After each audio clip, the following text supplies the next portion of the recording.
اس وقت میں محترمہ ادا جعفری صاحبہ کی کتاب غزالاں تم تو واقف ہو کی نظم مسجد اقصی پڑھنے جا رہا ہوں۔ ایسا اندھیر تو پہلے نہ ہوا تھا لوگوں،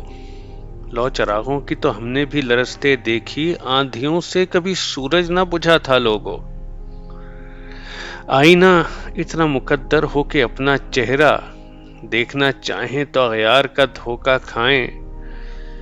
ریت کے ڈھیر پہ ہو محمل ارماں کا گماں، منزلیں کاسائے دریوزہ گری بن جائیں۔ قافلے لٹتے ہی رہتے ہیں گزرگاہوں میں، لوٹنے والوں نے کیا عزم سفر بھی لوٹا، دجلہ خوں تو نئی بات نہیں ہے یہ کہو، وہ جو ڈوبا ہے سفینہ ہے کہ ساحل ڈوبا۔ جادائے شوق کے ہے مسجد اقصی پہلے، دل بھی قبلہ ہے یہ قبلہ نہ ڈھا تھا پہلے، نامناسب تو نہ تھا شعلہ بیاں بھی ہوتے،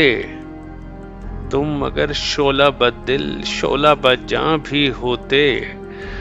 تم تو خورشید بکف تھے سرے بازار وفا، کیوں حریف نگاہ چشم تماشا نہ ہوئے،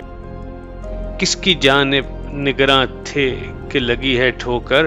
تم تو خود اپنے مقدر کی عناں تھامے تھے، اس صحیفے میں ندامت کہیں مفہوم نہ تھی، اس خریطے میں ہزیمت کہیں مرقوم نہ تھی، رن سے آتے تھے تو باطبل ظفر آتے تھے، ورنہ نیزوں پہ سجائے ہوئے سر جاتے تھے، مٹ نہ پائے تھے بگولوں سے نقوش کف پا، ان رہوں میں ہیں رسولوں کے نقوش کف پا، محترم ہے مجھے اس خاک کا ذرہ ذرہ، ہے یہاں سرور کونین کے سجدے کا نشان، اس ہوا میں میرے آقا کے نفس کی خوشبو، اس حرم میں میرے مولا کی سواری ٹھہری، اس کی عظمت کی قسم ارض و سما نے کھائی، تم نے کچھ قبلہ اول کے نگہبان سنا، حرمت سجدہ گہے شاہ کا فرمان سنا، زندگی مرگ عزیزاں کو تو سہ جاتی ہے،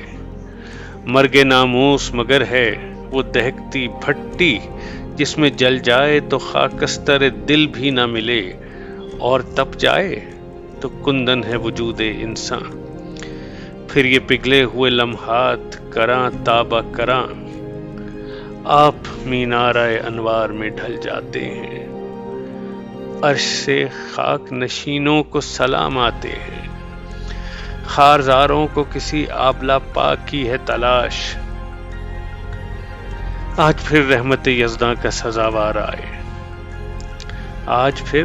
رحمت یزداں کا سزاوار آئے، وادی گل سے ببولوں کا خریدار آئے، دلک پوش آئے غلاموں کا جہاں دار آئے،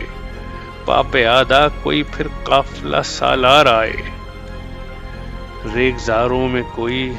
تشنہ دہن آئے، ہوش والو کوئی تلقین جنوں فرمائے۔ شکریہ۔ یہ نظم محترمہ ادا جعفری نے آج سے کچھ 50-60 سال پہلے لکھی ہوگی، مگر آج بھی اتنی ہی ویلڈ ہے۔ جیسے حالی نے کہا تھا، مانے نہ کوئی کہ مدح ہر جزر کے بعد گر کر جو ہمارا نہ سنبھلنا دیکھے، ایسا اندھیر تو پہلے نہ ہوا تھا لوگوں، آئینہ اتنا مقدر ہو کہ اپنا چہرہ دیکھنا چاہیں تو اغیار کا دھوکہ کھائیں، آئینے کے آگے کھڑے ہو کے ہم اپنے آپ کو پہچان ہی نہیں پاتے۔ آج کے مسلمان ہے ہی نہیں وہاں پہ، ریت کے ڈھیر پہ ہو محمل ارماں کا گمان، جو اللہ کی راہ میں اپنے گھر کا سب دیکھ بھی راضی نہیں ہوتے تھے، اب ان ریت کے ڈھیروں کو، ان کنکریٹ کے مکانوں کو، محلات کو ارمان کا محمل سمجھنے بیٹھے کہ یاران تیز گام نے محمل کو جا لیا، ہم محو نالہ جرس سے کارواں رہے، قافلے ہمارے لٹ گئے ہیں۔ مگر کیا قافلہ لوٹنے والوں نے عزم سفر بھی لوٹ لیا؟ ہم شعلہ بیاں ہوتے جاتے ہیں، مگر اے کاش شعلہ بدل شعلہ بجاں بھی ہوتے۔ اقبال بڑا اپدیشک ہے، من باتوں میں موہ لیتا ہے، گفتار کا یہ غازی تو بنا، کردار کا غازی بن نہ سکا۔ نہ جانے کس کی جانب نگراں تھے کہ لگی ہے ٹھوکر، ایسی ٹھوکر لگی ہے کہ ہم اپنے صحیفے کو ہی بھول گئے ہیں۔ اس صحیفے میں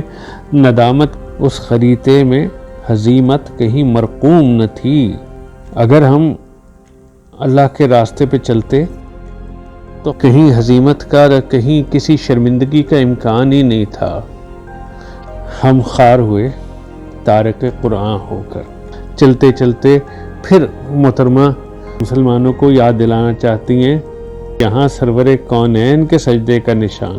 اس ہوا میں میرے آقا کے نفس کی خوشبو، اس حرم میں میرے مولا کی سواری ٹھہری، اس کی عظمت کی قسم ارض و سما نے کھائی۔ کوئی تو بات ہوگی، تم لوگوں کو شرم دلا پائے گا۔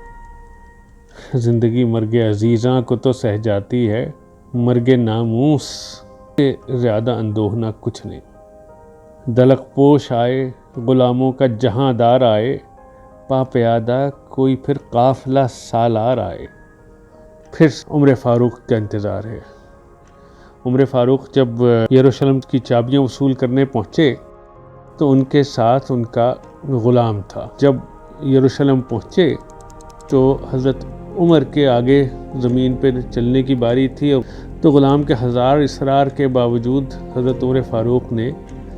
کہا یہ اللہ کا یہی فیصلہ ہے، تم اونٹ پر بیٹھو گے اور میں تمہاری اونٹ کی نکیل پکڑ کر آگے چلوں گا۔ غلاموں کے جہاں دار ایسے ہوتے ہیں، پا پیادہ پھر کوئی قافلہ سالار آئے۔ جب اس قسم کے لیڈر ہمیں ملیں گے تب بات بنے گی، انشاءاللہ وہ وقت لوٹے گا۔